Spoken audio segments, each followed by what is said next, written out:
this is Greg Kelly. Donate now to Toys for Tots, which works year-round. Go to toysfortots.org. Toys for Tots supports children in need throughout the year with programs like the Toys for Tots Literacy Program. Established in 2008, it has provided over 63 million books to disadvantaged children. The Toys for Tots Literacy Program is committed to providing disadvantaged children with direct access to books and educational resources that enhance their ability to read and communicate effectively. Go to toysfortots.org.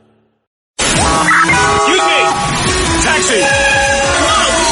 This is the 77 WABC minicast. Yes, we are. Oh, wonderful. He's back with us. General Blaine Holt, U.S. Air Force retired, one of the most accomplished aviators in America, and it's a pretty exciting moment. The astronauts are about to take off for the moon. Isn't it awesome? Can you believe this, General Holt? I can. It's amazing. We need to get there, and this is a big deal in leadership in aerospace, and I'm so happy that it's President Trump pushing this out front. This is amazing. I'm looking at the astronauts right now. They're all suited up. They're in that special, I think they call it the clean room or something like that, and they're all hugging it out with the technicians. Actually, it looks like they're playing cards right now. I don't know what the hell they're doing playing cards. This is no time to play cards. It's got to be some sort of astronaut tradition or something like that. Has to be, but you get the butterflies in your stomach. You got to do something. And thank goodness it's not astronauts playing mahjong in China for a Chinese launch. This is great. Yeah, I know. They're up to something, too. I know one of the traditions is steak and eggs for breakfast, because you don't want to be hungry while you're sitting there on the launch pad. So they're all suited up. They're on their way, and it's pretty awesome. I wanted to get you, before we talk about Iran, and nobody knows Iran better than you, but there's a lot of attention. I guess it's kind of dissipating now, but, Kid Rock, I don't know. I still don't know who Kid Rock is. I know I don't know who he is. I know he's somebody. I know he's a musician or something, but I've never heard his songs. I don't know any songs. I know he's a big MAGA guy. I'm sure he's great. So an Apache helicopter flew by his house. They knew it was him, and Kid Rock waves, and they kind of wave back. They do a salute. You're one of the few people who said, you know what, this is not the right thing to do. I happen to agree with you. The pilots were initially in trouble, and now they're not in trouble. Hegseth has gotten involved in saying, no harm, no foul, everything's fine, leave those guys alone. Tell us why you think those pilots made a mistake.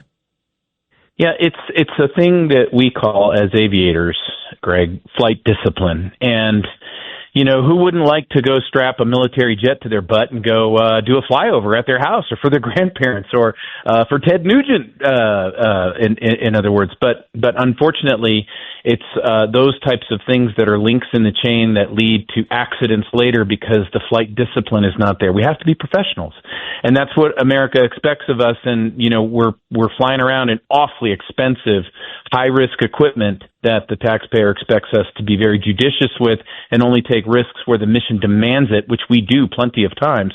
And so, no slight on Kid Rock. He's great. I love how he comes out and does the USO tours and supports our troops all over the world. He's been awesome at that.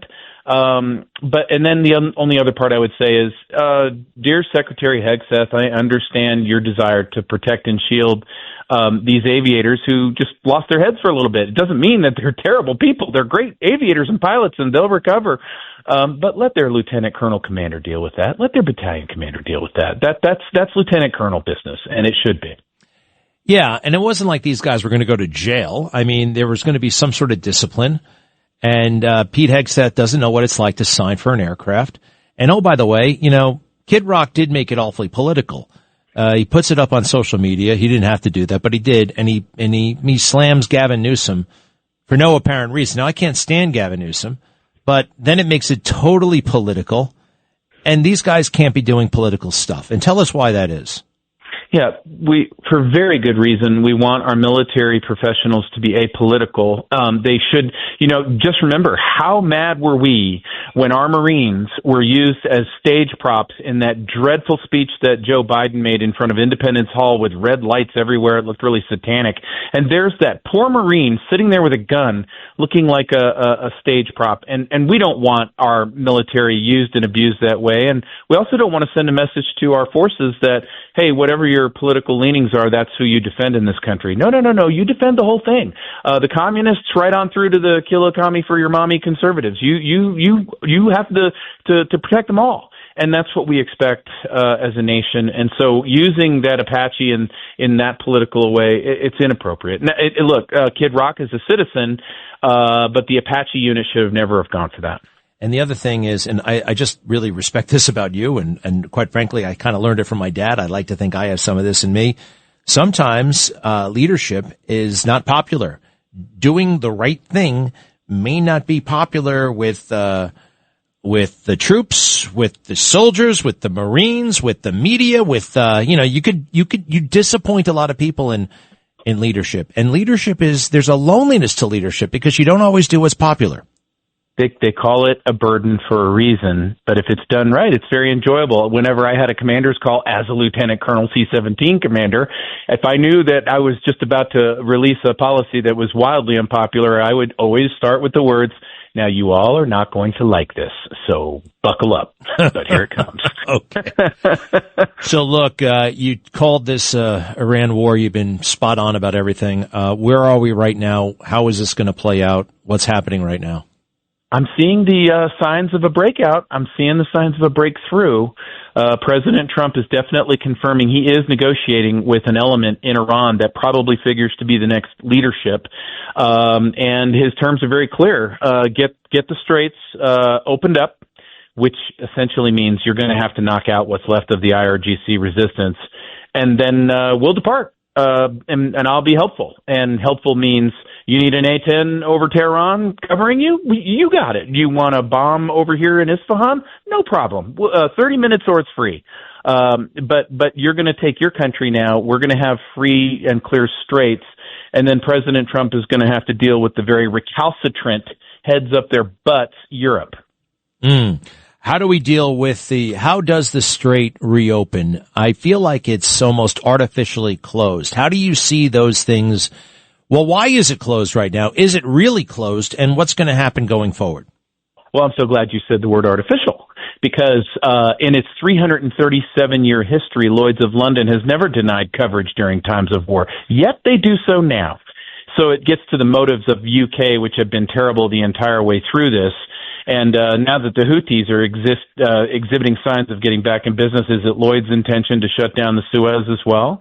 Because this is all aimed at President Trump. They are invested in his failure. Well, how would you like to be the Iranian IRGC toll money taker for these ships that do get to go through when you look up and you find that America's A-10 is coming for a visit? In other words, we're going to help them bust these straits open, but ultimately this is an Iranian problem. They're going to do that. And then I think they're going to open the doors to us and say, welcome, come on in, help us get our country stabilized. By the way, the uranium's over here. If you could kind of help monitor the straits for us, we would really love it. And we're ready to be a part of the international community. And no matter what happens from here on out, Greg, there's no more nuclear threat from Iran. That's gone. That's done. So now let's look at the European war with Ukraine, Russia. So Keir Starmer and NATO, you blew all those munitions, you blew all that money. What have you got to show for it so far besides a third of a country destroyed, 2 million people dead, a third of its population on refugee status? Because President Trump, in just about a month's time, has eradicated a nuclear threat in the Middle East. So let's go ahead and compare notes. All right, real quick, that thing about Lloyd's of London. Lloyd's of London is that very prestigious, ancient insurance firm, and they'll insure everything from the space shuttle to your kid's Little League game. But you're telling me for real, they've never canceled an insurance policy because of war until now? Yeah, 337 years straight record. 337 years. So when we start to think about the City of London and the financialists and the globalists, Greg, that's what this war is really about. And President Trump has taken them on. And you know what? He's taken them on in the name of personal liberties and sovereignty, and it's no different than the fight that we had in our hands in 1776. So 250 years of America, and maybe we're finally going to finish the British Revolution or the American Revolution. All right. So, wow, that's amazing. So wait. All right. So they are not insuring us because they hate Trump, because they want to stick it to America? I mean, like what? They want to see him fail. The globalists have been betting on both sides of every war forever. Where do you think the Ayatollah came from? He didn't just wake up one morning and saying, wow, we've got an 8% minority in Iran. I should really leave France and go run that place. The intelligence services of England and France put him in there only because their other guy, the sock puppet known as the first Shah of Iran, didn't play ball when they put him in 52 and started prosecuting British Petroleum. That was against the deal. So here comes the Ayatollah. Now you're an Islamic Republic. They're not even Islamic. They only have 8% Islam. It's mostly Zoroastrian, Christian, and Buddhist. And so a rising Iran, that changes the deal. That hurts the globalists something fierce. We're going to go to the Abraham Accords, not the next iteration of what Chatham House wants. Listen to this podcast now on the Red Apple Podcast Network. The Leadership Thread with Dr. Peggy Polonis. I'm Dr. Peggy Polonis. Join me on each episode where I unravel the story that shaped leaders, tracing the thread that led them where they are today. Because leadership isn't born in adulthood. And thank you once again for joining us on the Leadership Thread, education, ethics, and sustainability. Download all of Red Apple Media's podcasts right now through your favorite podcast platform.